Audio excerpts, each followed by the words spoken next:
എല്ലാവർക്കും നമസ്കാരം. ഒരു ഹോം മെയ്ഡ് ബോഡി ഡിയോഡ്രൻറ്റിൻ്റെ റെസിപ്പിയുമായാണ് ഞാൻ ഇന്ന് വന്നിരിക്കുന്നത്.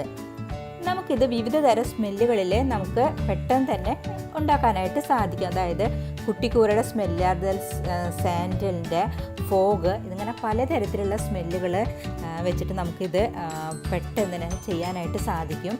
അപ്പോൾ അതിന് വേണ്ടിയിട്ട് നമുക്ക് എന്തെല്ലാം വേണമെന്ന് നോക്കാം. നമ്മുടെ വീട്ടിൽ തന്നെയുള്ള 2-3 ഇൻഗ്രീഡിയൻസ് വെച്ച് നമുക്കിത് പെട്ടെന്ന് തന്നെ ചെയ്തെടുക്കാൻ സാധിക്കും.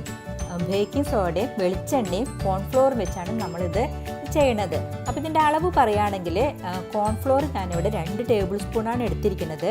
അതുപോലെ ബേക്കിംഗ് സോഡയും 2 ടേബിൾ സ്പൂൺ. പിന്നെ വെർജിൻ കോക്കനട്ട് ഓയിലാണ് നമ്മൾ ഇതിലേക്കായിട്ട് എടുക്കേണ്ടത്. സാധാ വെളിച്ചെണ്ണ ആയാലും കുഴപ്പമില്ല, പക്ഷേ വെർജിൻ കോക്കനട്ട് ഓയിൽ ആകുമ്പോൾ നമുക്ക് ഇത്തിരി കൂടി നല്ലതാണ്. അപ്പോൾ നമ്മൾ home made virgin coconut oil എങ്ങനെയാണ് തയ്യാറാക്കുന്നത് എന്നുള്ള വീഡിയോ ഞാൻ മുന്നേ ഇട്ടിരുന്നു. കാണാത്തവർ ദയവായി അത് കാണണം, ട്രൈ ചെയ്യണം. വെർജിൻ കോക്കനട്ട് ഓയിലിൻ്റെ അളവ് പറഞ്ഞാൽ ഞാനിപ്പോൾ 2 ടേബിൾ സ്പൂൺ എടുത്തു വെച്ചിട്ടുണ്ട്. പക്ഷെ നമുക്കത് മിക്സ് ചെയ്യുന്ന സമയത്ത് ചിലപ്പോൾ അത് പോരായി വരും. അപ്പോൾ നമുക്ക് ആവശ്യാനുസരണം അതിലേക്ക് ഒഴിച്ചിട്ട് മിക്സ് ചെയ്യേണ്ടതാണ്. അതുപോലെ ഞാനിവിടെ ക്യുട്ടിക്കൂരയുടെ സ്മെല്ലുള്ള ഡിയോഡ്രൻ്റാണ് തയ്യാറാക്കാൻ ഉദ്ദേശിക്കുന്നത്.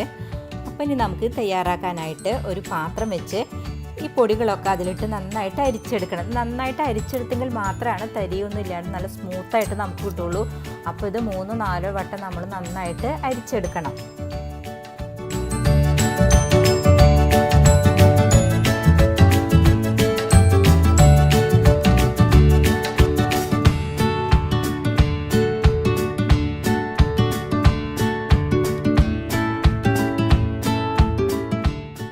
നമ്മളിതെല്ലാം അരിച്ച് കറക്റ്റായിട്ടുണ്ട്. ഇനി നമുക്കിതിലേക്ക് സ്മെല്ലിന് വേണ്ടി ഇത് 2-3 തുള്ളി ആഡ് ചെയ്യാം.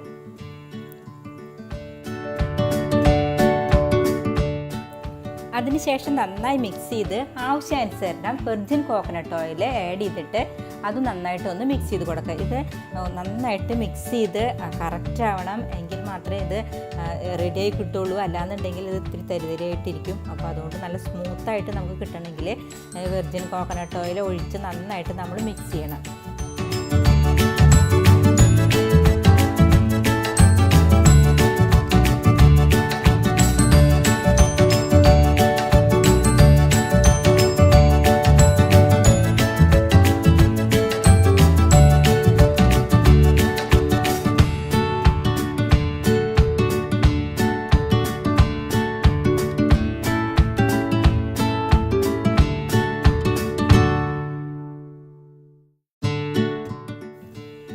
ഇപ്പം ഇത് കറക്റ്റായിട്ടുണ്ട്. ഈ ഒരു കൺസിസ്റ്റൻസിയിൽ വേണം നമ്മൾ തയ്യാറാക്കി എടുക്കാനായിട്ട്.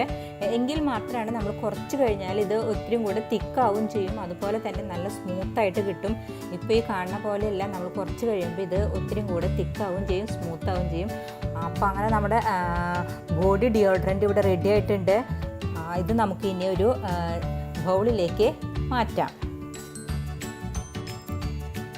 ഇത് കുറച്ച് കഴിയുമ്പോഴേക്കും നല്ല സ്മൂത്തായിട്ട് വന്നിട്ടുണ്ട്. നമുക്ക് ജസ്റ്റ് ഒന്ന് കൈമ അപ്ലൈ ചെയ്ത് നോക്കാം. ഇതിൽ നിങ്ങൾ ആദ്യം അണ്ടർ ആംസിൽ അപ്ലൈ ചെയ്യണൊക്കെ മുമ്പ് കൈത്തണ്ടയിലൊന്ന് പറ്റി ഇതിനെന്തെങ്കിലും നിങ്ങൾക്ക് അലർജിയോ മറ്റുണ്ടോയെന്ന് ആക്കിയതിന് ശേഷം മാത്രമേ നിങ്ങൾ പറ്റാൻ പാടുള്ളൂ. അപ്പോൾ നിങ്ങളത് ശ്രദ്ധിക്കണം. അപ്പോൾ അങ്ങനെ ചെയ്തിട്ട് മാത്രമാണ് നിങ്ങളങ്ങനെ ഉപയോഗിക്കാൻ പാടുള്ളൂ. അപ്പോൾ അത് വളരെ എളുപ്പമാണ്. അതുപോലെ നമുക്ക് വ്യത്യസ്ത സ്മെല്ലിലും വളരെ നല്ല രീതിയിൽ നമുക്കിത് വീട്ടിൽ തയ്യാറാക്കാൻ സാധിക്കും. അപ്പോൾ ഇതെല്ലാവരും ട്രൈ ചെയ്യുമെന്ന് വിശ്വസിക്കുന്നു. സബ്സ്ക്രൈബ് ചെയ്യാത്തവർ ദയവായി സബ്സ്ക്രൈബ് ചെയ്യണം, ലൈക്ക് ചെയ്യണം, ഷെയർ ചെയ്യണം. കൂടാതെ ബെൽ ഐക്കൺ ക്ലിക്ക് ചെയ്യാൻ മറക്കരുത്. നിങ്ങൾക്കിതുമായി ബന്ധപ്പെട്ട എല്ലാ അഭിപ്രായങ്ങൾക്കും നിർദ്ദേശങ്ങൾക്കും താഴെ കമൻറ്റ് ചെയ്യാവുന്നതാണ്. അല്ലെങ്കിൽ മെയിൽ ID-യിലേക്ക് മെയിൽ ചെയ്താലും മതി. നന്ദി, നമസ്കാരം.